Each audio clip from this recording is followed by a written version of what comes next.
ओम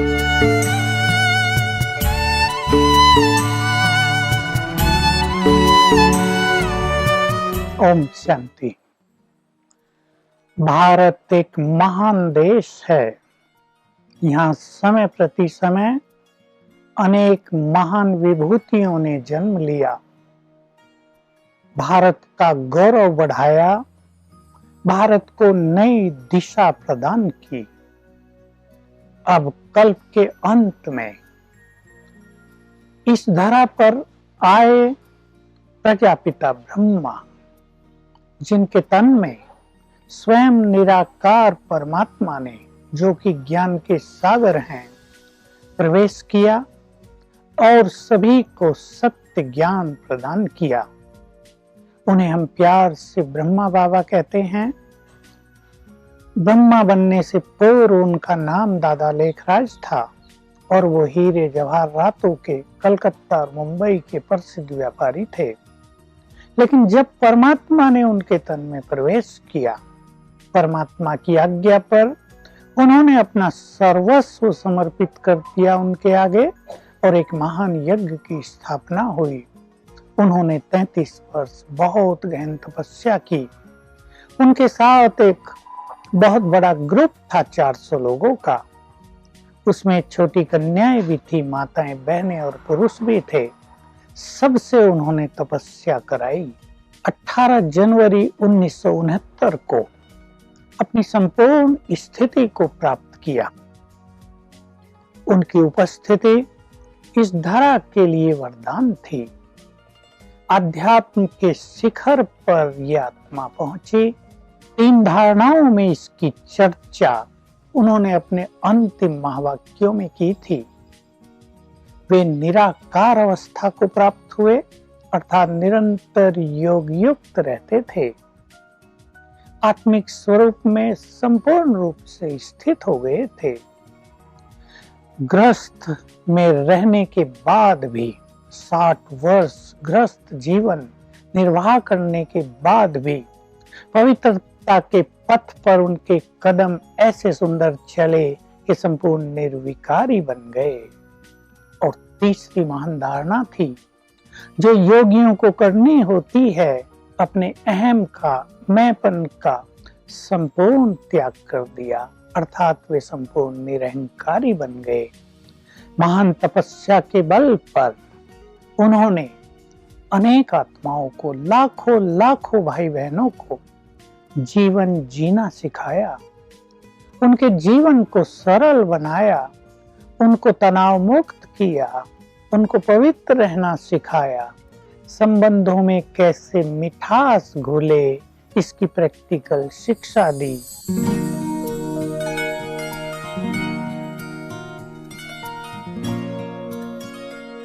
ये है history hall.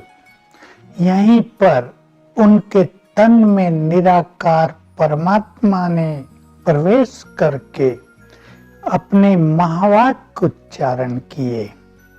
यहाँ के वाइब्रेशंस बहुत अलौकिक हैं। यहाँ बैठकर मन सहज ही एकाग्र हो जाता है। चारों ओर उनके महान कर्तव्यों को दर्शाने वाले फोटो चित्र लगे हैं। इनको देखकर किसी भी मनुष्य के व्यर्थ संकल्प सहज ही समाप्त हो जाते हैं। जिसको भी व्यर्थ संकल्प चलते हैं वे यहाँ आते हैं और उनसे मुक्त होकर जाते हैं। 35 वर्ष की गहन तपस्या के बाद बाबा ने अपनी संपूर्ण मुक्त अवस्था को प्राप्त किया, कर्मातीत अवस्था को प्राप्त किया।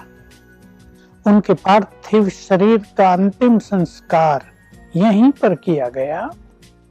उनकी यादगार में ये शांति स्तंभ, शक्ति स्तंभ बनाया गया है।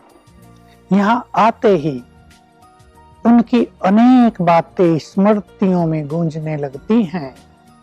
उनके शक्तिशाली विचार मन में उभरने लगते हैं। हर मनुष्य यहाँ आकर गहन शांति का और शक्तियों का अनुभव करता है। आज भी बहुत सारे साधक यहाँ बैठकर अपनी साधनाओं को संपन्न करते हैं। चित्त एकदम एकाग्र हो जाता है, बुद्धि यहाँ स्वच्छ हो जाती है और उन जैसा ही तपस्वी बनने का संकल्प मन में तीव्रता से जागृत होने लगता है।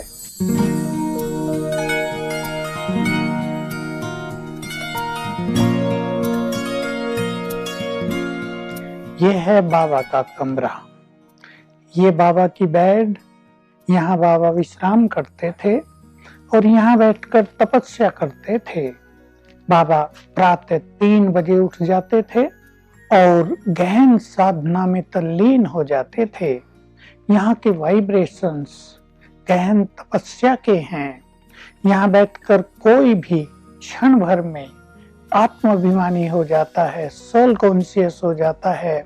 ऐसा कह सकते हैं कि बाबा यहाँ पर बहुत समय निसंकल्प समाधि में रहते थे और जिससे मिलते थे वो भी 1 सेकंड में बॉडीलेस हो जाता था। तो यहाँ आकर सभी को उन जैसा बनने की श्रेष्ठ प्रेरणा मिलती है, जैसे उन्होंने अपने जीवन को संपूर्ण पवित्र बनाया, जैसे वो सर्व गुणों से संपन्न बने, जैसे उन्होंने अपने समस्त विकारों पर विजय प्राप्त की, कर्मेंद्रिय जीत बने, ऐसे ही हम सबको भी बनना है।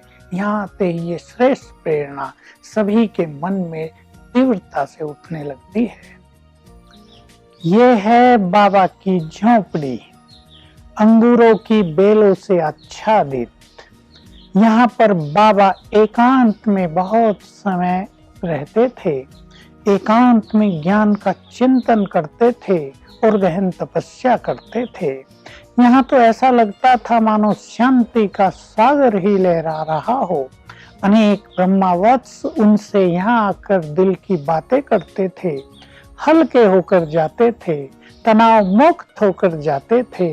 उनकी दृष्टि में बहुत प्रभाव था, जिसको भी वे दृष्टि दे देते थे वो शरीरी हो जाता था, परमात्म प्यार में लवलीन हो जाता था। आज भी इस झोपड़ी में अनेक साधक आकर बैठते हैं और परमात्म मिलन का, उनसे बातें करने का बहुत ही अनुपम और आनंदकारी अनुभव करते हैं।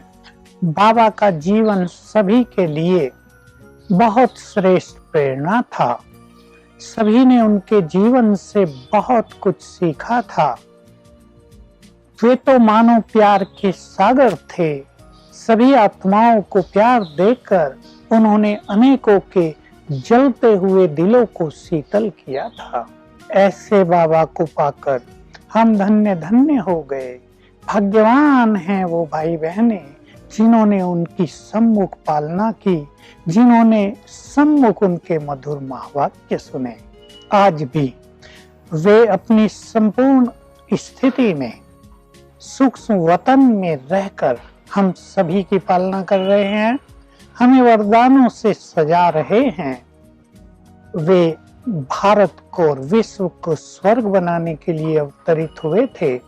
अब हमारा ये पुनीत कर्तव्य है कि हम उनकी आज्ञाओं अनुसार उनके इस महान कार्य को संपन्न करें। ओम शांति।